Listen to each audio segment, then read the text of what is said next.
Và bây giờ là nhân vật chính của ngày hôm nay. Cô dâu xinh đẹp nhất thế gian sẽ bước vào lễ đường. Xin mời cô dâu.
Mời cô dâu và chú rể chào nhau.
Bồ Kiên à, thế nào rồi?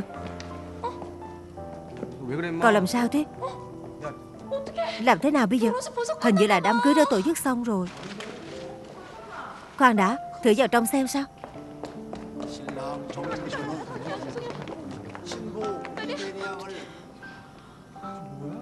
Chú rể Jane In, anh có thể là sẽ yêu thương và sống cùng cô dâu Emery đến trọn đời không?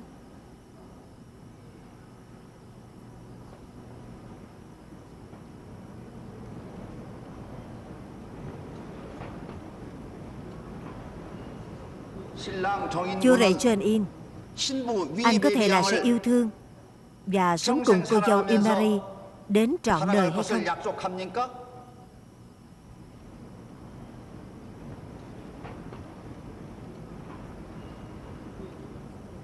Vâng. Tôi sẽ yêu cô ấy đến trọn đời.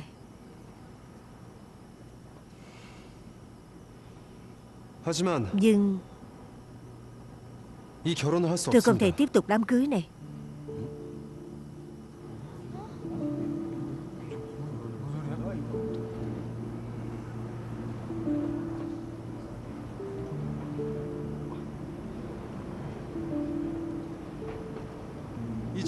Mong tất cả các vị quan khách có mặt ở đây hãy thông cảm cho chúng tôi. Cuộc hôn nhân này là do ba mẹ hai bên gia đình của chúng tôi đã hứa hẹn với nhau từ trước. Nhưng chúng tôi không có ý định trở thành vợ chồng của nhau thông qua đám cưới này. Con đang làm trò gì thế hả? Jenny à, con đang nói cái gì vậy? Con xin lỗi. Con sẽ bảo vệ tình yêu mà chúng con đã chọn. Mary à, sao con có thể? Con xin lỗi ba.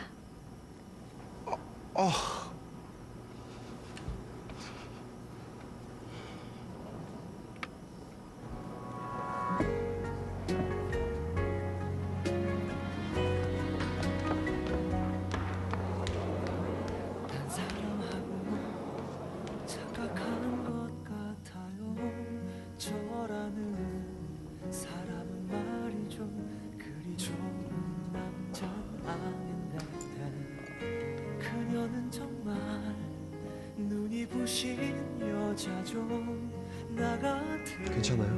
Em không sao chứ? Còn anh?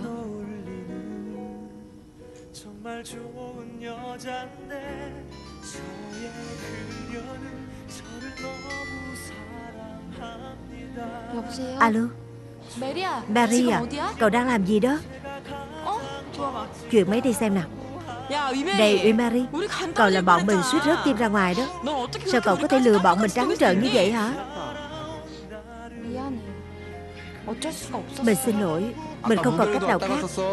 Này, Mukian vừa đến như đã đi rồi. Cậu ấy đã suy sụp hoàn toàn. Sao?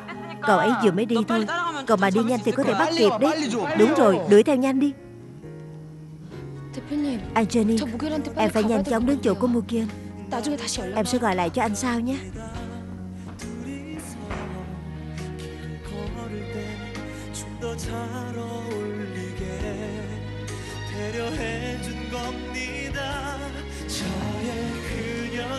저를 너무 사랑합니다. 저의 그녀는 제가 가장 멋지다고 합니다. 많이 약하고 다 어설프게 살아온 나를 왜 그리 좋아하고 아껴주는지 모릅니다. 가끔은 못난 제가 싫어서 착한 그녀는 또 울리고 저도 울었습니다. 그런 저의 손을 붙잡고 숨죽이며 해주는 말 조금씩 앞으로 나가자고.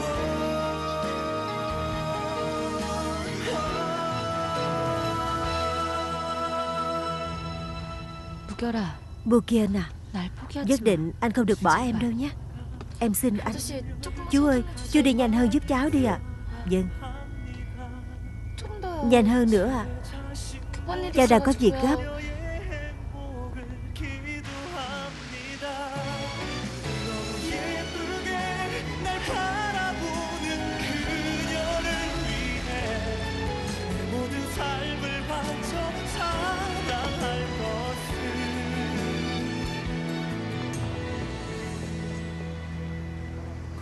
고합니다. Mukian, Mukian à, 어디 간 거야? anh đi đâu rồi? 무결아. Mukian, 무결아. Mukian, 무결아. Mukian à, 무결아 괜찮아? anh không sao chứ? 강무결. Anh không sao chứ? 무결아 괜찮아? Làm sao thế này? 시끄러워. Ồn ào quá. 야 Này, 강무결. Kamukian, 가. em về đi.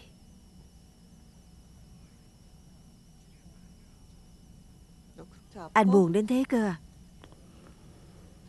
그만 가라니까. Anh bảo em về đi mà.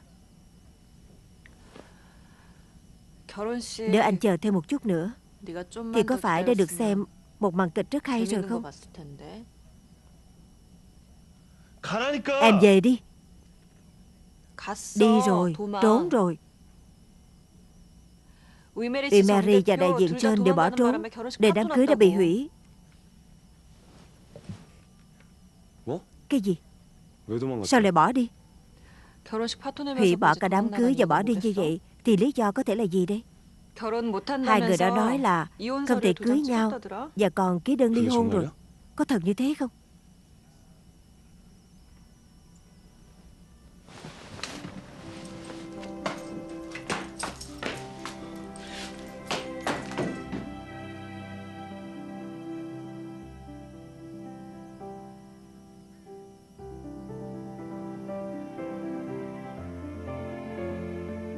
메리야, Mary ơi, 조금만 hãy chờ 기다려. anh thêm một chút nữa.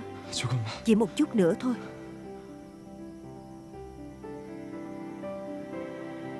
여기가 어디라고? Còn nghĩ đây là đâu mà dám bước vào hả? 네가 Rốt cuộc 결국에 thì còn đã biến người ba này thành trò cười trước mặt bàn dân thiên hạ. Bà không muốn nhìn thấy mặt con nữa. 다시는 내 앞에 Con đừng bao giờ xuất hiện trước mặt ba. 죄송합니다. Con xin lỗi. 이래야만 Phải làm thế 끝을 낼 수 này thì 있었습니다. con mới có thể chấm dứt mọi chuyện.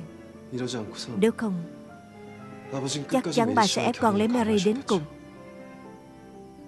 저 메리 씨 Con yêu 사랑합니다. Mary, 하지만 nhưng con không thể cưới cô ấy 아버지가 như là 사랑하셨던 một sự 메리 씨 thế 어머니를 chỗ mẹ 대신해서 của Mary. 제가 người 그분의 mà ba 딸과 yêu. 결혼할 수는 없습니다. 네가 뭘 한다고 Con biết gì mà nói. 메리 엄마와 Mẹ 난 Mary và ba. 정서방, Jenny à, 그게 무슨 con 소리야? vừa mới nói gì? 아버님, Ba, 형, 그게 무슨 소리야? anh là thế nào vậy? 메리 엄마를 Anh 형 có tình 마음속에 cảm với mẹ của 두셨다니. Mary ư? 그래서 Vì vậy mà 정서방한테 anh muốn 우리 메리를 Mary 시집 lấy 보내려고 Jenny làm 하셨던 chồng 거야? sao? 태연아 Trehan à, 그런 게 chuyện 아니다. không phải như vậy 아니, đâu. 뭐가 아니에요. Còn không phải gì nữa. Em đã nghe rất rõ mà. 어떻게 이럴 수가? Làm sao có thể như vậy chứ? 나한테 메리 엄마를 Anh chính là người đã 소개시켜준 giới thiệu 분이었는데 mẹ Mary với em cơ mà. 어떻게 그런 마음을 Sao anh có 가질 thể 수가 nảy sinh 있어요? tình cảm đó? 이런 법은 없어요. Không thể. 이런 법은 없다고요. Không thể nào. 태연아 Trehan à,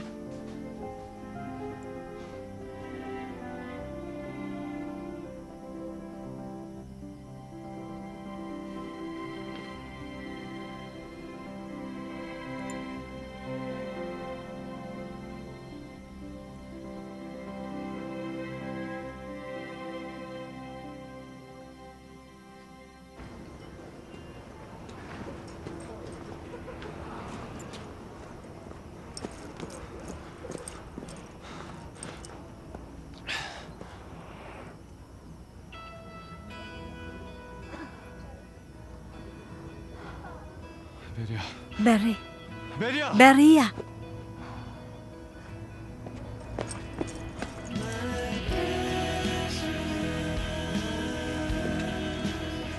Bukia,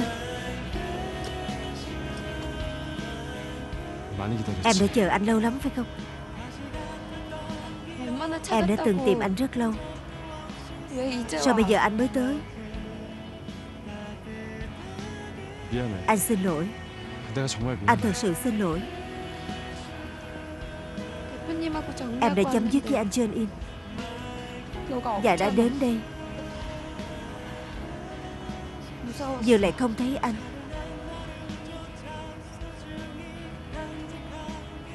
알아. Anh biết 그동안 너 못 anh thực 믿고 sự xin 화났던 lỗi 거 정말 vì 미안해. thời gian qua đã không tin tưởng em 어쩌면 và còn nổi giận với em. 내가 Thực ra 너를 못 믿었던 không 게 phải là 아니라 anh không tin em, 내가 나를 mà 못 hình như 믿었던 anh không tự tin với chính bản thân mình. 가라. Bukian à,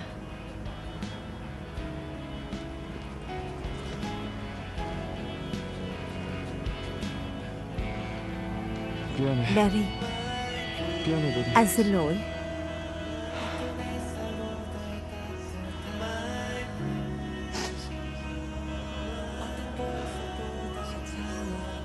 부서질 것만 같던 가슴을 말없이 쓰다듬 멈췄다. 고마워. Cảm ơn anh.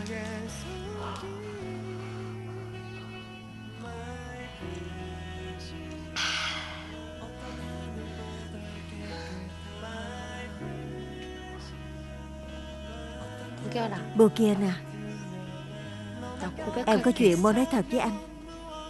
뭔데? Chuyện gì?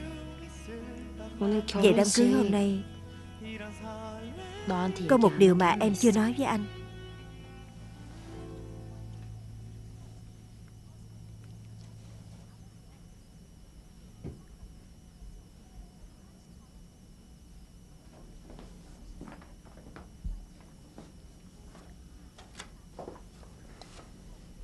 몸 좀 Sức khỏe 괜찮으세요? của anh thế nào rồi? 말씀하신 거 Em đã mang thứ